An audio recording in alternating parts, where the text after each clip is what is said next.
రైతులను నమ్మించి మోసం చేసి అధికారం వచ్చిన తర్వాత రైతులకు వర్తించే పథకాలపైన ఈ కూటమి ప్రభుత్వం నోరు మెదపలేదని జమ్ములమడుగు మాజీ ఎమ్మెల్యే డాక్టర్ మూలే సుధీర్ రెడ్డి అన్నారు. ఈరోజు ఆయన ఎర్రగుంట్ల వైఎస్ఆర్సీపీ కార్యాలయంలో విలేకరుల సమావేశంలో ఆయన మాట్లాడుతూ గత వైఎస్ఆర్సీపీ ప్రభుత్వం రైతులకు అండగా ఉండేదని, ఉచితంగా ఈ క్రాపింగ్ నమోదు చేసి రైతులకు భరోసా నిధులు సకాలంలో అందించామని, కానీ ఈ ప్రభుత్వం అధికారంలోకి వచ్చిన తర్వాత రైతుల గురించి పట్టించుకోలేదని అన్నారు. రైతులకు అందించే ఎరువులు కూడా పెంచి అమ్ముతున్నారు. ఎకరానికి 480 రూపాయలు ప్రభుత్వం కట్టించుకుంటుంది. వైఎస్ఆర్సీపీ ప్రభుత్వం అయితే ఉచితంగా పంట నష్టపరిహారం చెల్లించింది అని అన్నారు. రైతుకు మేలు చేసే పనులలో ఈ ప్రభుత్వం నిర్లక్ష్యం వహిస్తుందని అన్నారు.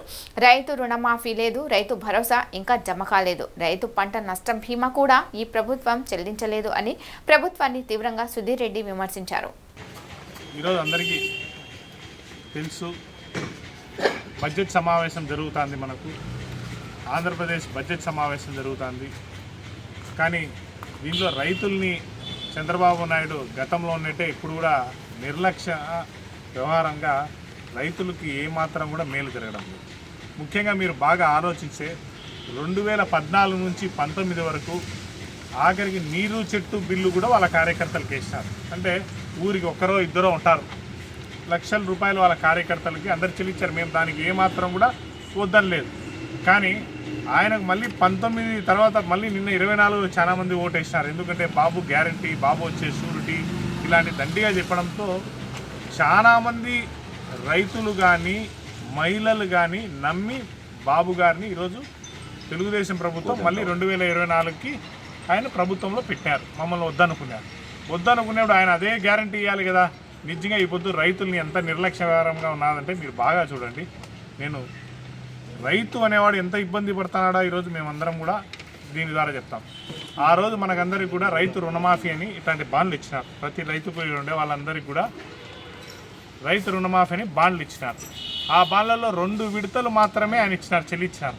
ఇంకా 3 విడతలు మాకందరికి కూడా బాకీ ఉన్నారు. ప్రతి రైతుకు బాకీ ఉన్నారు. ఎందుకంటే బాబు గారు వస్తే ఇది కూడా వస్తాదిలే అనుకున్నారు, బాబు గారు వస్తే ఇది ఇస్తారులే అనుకున్నారు. చాలామంది రైతులు ఆయన వస్తే మళ్ళీ మా మాఫీ డబ్బులు వస్తాయి అవి ఎన్ని రకాల హామీలు చెప్పినారంటే లోకల్ లీడర్లు అయితే ఇంకా ఇంటింటికాడికి పోయి ఫోన్ ద్వారా SMS, OTPలు, GTPలు, సూపర్ 6లు ఎన్నో చెప్పినారు. ఆయన కూడా ఇన్ని అప్పులు ఉన్నాయి, నేను ఎలాగ ఇయ్యగలుగుతాను అని ఆ రోజు తెలియదు ఆయనకి. ఎందుకంటే ఆయన 14 ఏళ్ళు అప్పుడు అనుభవం ఉంది. ఇప్పుడు మళ్ళీ సీఎంగా పోయే ఆయనకి ఎలా డబ్బులు ఉన్నాయా లేవా ఆయనకు అంతా అవగాహన ఉంటుంది. ఎందుకంటే చాలామంది IAS ఆఫీసర్లు ఆయనతో టచ్లో బాగా ఉన్నారు. ఎంత బడ్జెట్ పెట్టాలి, ఎంత బడ్జెట్ పెట్టకూడదు, ఎన్ని హామీలు ఇవ్వాలని అన్ని హామీలు ఇవ్వాలి. ఇలా మోసంగా చెప్పడం అనేది మంచిది కాదు. ఈ పొద్దు బడ్జెట్ వచ్చింది, ఇప్పుడు ఈ మాఫీ డబ్బులు ఎవరు ఇవ్వాలి? ఇవన్నీ పోలవరం గురించి మాట్లాడుతున్నారు, పెద్ద పెద్దవి మాట్లాడుతున్నారు. కానీ నమ్మి ఓటేసినాకనే కదా మీరు ఆడిపోయినారు.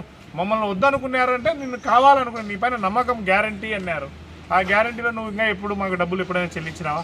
ఈ పొద్దు ప్రతి ఇంట్లో ఇట్లాంటి బాండ్లు ఉన్నాయి. ఎందుకంటే ప్రతి రైతు నువ్వు వచ్చినా మాకు వస్తాదని అనుకున్నాడు. మొదటిది రైతు రుణమాఫీ. అలాగే మీకు అందరికీ తెలుసు రైతు భరోసా జగనన్న ప్రభుత్వంలో కంటిన్యూ చేసినాం. ఎన్ని కష్టాలైన ప్రభుత్వం ఉంది. మాకు ఆ రోజు 100 కోట్లతో నువ్వు 2019లో 100 కోట్ల బడ్జెట్తో మాకు పెట్టిపోయినావు. కానీ మేము వచ్చినాక ప్రతి ఒక్కరు కూడా సెంట్రల్ది, స్టేట్ది కరెక్ట్గా చేస్తూ వచ్చాం. కానీ ఈరోజు దాదాపు 5 నెలలు దాటిపోయింది. సెంట్రల్ది 2 విడతలు పడినాయి. సెంట్రల్ది 2000 పడింది, ఇంకొకటే పడాలి PM గారిది. ఎందుకంటే ఇప్పుడు ప్రతి రైతు అనుకుంటున్నాడు నరేంద్ర మోడీ కరెక్ట్గా ఉన్నాడని. నరేంద్ర మోడీ కరెక్ట్గా ఉన్నప్పుడు అదే కూటమి ప్రభుత్వంలో ఉండేవాడు నువ్వు ఎందుకు కరెక్ట్గా లేవు? నీదేది 14,000. ఇప్పుడు ఆ 14,000 ఇచ్చింటే యూరియా, పాస్పేటు లేదా ఏదో ఒకటి వచ్చింటాయి. అది ఇవ్వకోకుండా ఇప్పుడు కూడా నువ్వు అదే ఇవ్వడం లేదు. ఎందుకంటే నువ్వు ఆల్రెడీ చెప్పినావు 20,000 వస్తుంది అని. అందరు నమ్మినారు, ప్రజలందరూ నమ్మినారు, రైతులందరూ వేసినారు. ఎందుకంటే మా మీద చాలా వరకు వద్దు, బాబు గారు వస్తే బాగా ఉంటుందని అందరూ వేసినారు నీ కోటు. ఈ పొద్దు అది రాలే. ఎందుకంటే రైతులకు శనిగలు ఇచ్చినావు నువ్వు. ఆ శనిగల మీద మా జమ్మనోడు తాలూకాలో అయితే వేసిన శనిగలు ఏవి కూడా పండనప్పుడు ఆ నుంచి వచ్చిన అగ్రికల్చర్ ఆఫీసర్ మొలసలే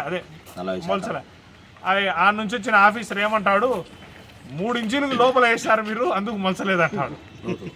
3 ఇంచుల లోతు వేసినట్టు మనం 3 ఇంచులో కరెక్ట్గా వేయాలంట. అంటే గొర్రు పాసేటప్పుడు ఎన్ని ఇంచ్ అనేది తెలుసా? అందరూ యాజ్ ఇట్ ఈస్. ఎందుకంటే ఆయన అధికారి కంటే రైతు చాలా ఎక్స్పీరియన్స్. కొత్త డాక్టర్ కంటే పాత రోగి ఎలా ఎక్స్పీరియన్సో రైతు కూడా అధికారి కంటే అంతే ఎక్స్పీరియన్స్. ఎందుకంటే ఈ ఒక్కసారి ఇత్తనం వేయలే. ఆయన ఇత్తనం వేయబట్టి ఆయన పుట్టినాల నుంచి రైతు వాళ్ళ నాయన వాళ్ళ అబ్బా వాళ్ళందరూ ఇదే పొలంలో ఇస్తున్నారు. 3 ఇంచులో కరెక్ట్గా వేయాలట, వేసేది మొలక వచ్చాదంట, అది మొలక రాలే. అలా రైతు భరోసా కానీ నువ్వు ఇచ్చిన ఇత్తనాలన్నీ పోయినాయి. ఆఖరికి ఇప్పుడు కొత్తగా మళ్ళీ నిన్న ఏదో బీమా అని కొత్తగా పెట్టాము. వైఎస్ఆర్ ప్రభుత్వం వచ్చినప్పుడు రూపాయి బీమా కట్టాలనుకున్నాం. వైఎస్ఆర్ ప్రభుత్వం వచ్చే రూపాయి బీమా అన్నారు, అది కూడా ఫ్రీ అన్నారు. ఎందుకంటే ఈ క్రాపింగ్ చేసి ప్రతి రైతు ఈ క్రాపింగ్ చేయించుకోలేడనే ఉద్దేశంతో అధికారులే ఫీల్డ్ పైకి పోయి ఏ పంట వేసినారు దానికి ఏం చేయాలని ఈ క్రాపింగ్ చేసి దాదాపు జమ్మలమడుగు తాలూకాలో ఒర్రికి కానీ శనగకి కానీ ఆఖరికి సన్నిమ్మకాయకి కానీ తర్వాత సీనికి పంటకు కానీ ఇన్ని దానికి ఇన్సూరెన్స్ వచ్చింది. ప్రతి రైతుకు చెప్తాను నేను, మన సైడ్ మన తాలూకాలో ఒర్రి పండింది. ఎందుకంటే జమ్మలమడుగు మండలం అంతా ఒర్రి పండిస్తారు, వాళ్ళకందరికీ ఇన్సూరెన్స్ వచ్చింది. సీని పంటలు కొండాపురంలో కానీ ముద్దనూరులో కానీ సీని పంటలు బాగా వేస్తారు, వాళ్ళకు ఇన్సూరెన్స్ వచ్చింది. చెనిక్కాయకి వచ్చింది, ఒర్రికి వచ్చింది, తర్వాత పత్తికి వచ్చింది, తర్వాత శనగకి వచ్చింది, ఎర్రగడ్డ ఇన్పుట్ సబ్సిడీ వచ్చింది, మిరపకు ఇన్పుట్ సబ్సిడీ వచ్చింది. ఇన్ని రకాలు వచ్చినాయి మన ప్రభుత్వం పోయిన 5 ఏళ్లలో. కానీ ఈసారి మీరేమన్నారు, దానికి ఇప్పుడు బీమా మీరే కట్టుకోండి అంటున్నారు. ఎంత? ఎకరాకు శనగ పంటకైతే ఎకరాకు 486 రూపాయలు కట్టాలి. 10 ఎకరాలు ఉండేవాళ్ళు 4,800 రూపాయలు కట్టాలి. అన్నీ బాగా పండినాయి. 4,800 రూపాయలు రైతు ఊరికి కడతా అంటే కదా, ఇదేనా సంపద సృష్టించడము? చంద్రబాబు నాయుడు గారు ఇదేనా మీరు సంపద సృష్టించడము? మాతో డబ్బులు కట్టించుకొని బీమా డబ్బులు కట్టించుకున్నారు. ఇప్పుడు సకాలంలో వానలు పడి పంట వచ్చింది అనుకో, ఒక రకంగా వచ్చినా ఏమంటారు, పంట బాబడింది, బాగా స్కేలింగ్ జరిగింది, అందుకు మీకు రాదు ఇన్సూరెన్స్ రాదంటే మేము ఎవరిని అడిగారు సార్? రైతు ఎకరాకు పండే మిగిలేదే 2,000 రూపాయలు మిగులుతుంది. పొద్దు 2,000 రూపాయలు మిగులుతుంది. 5 ఎకరాలు ఉండేవాళ్ళు 10,000 నుంచి 20,000 రూపాయలు మిగులుతుంది. దాంట్లో మీరే ఇది కట్టించుకుంటే శనగకి ఏమన్నారు 486 రూపాయలు, ఒర్రికేమో 338 రూపాయలు, వేరుశనగకి 486 రూపాయలు. ఈ ప్రాంతంలో ఉండేటి ఇవన్నీ చెప్తాను చూడండి. ఇవన్నీ కూడా మీరు ఇంత కట్టించుకుంటే ఇంకా సంపద సృష్టించినట్టే కదా. సంపద ఎలా సృష్టిస్తున్నారు? మా దగ్గర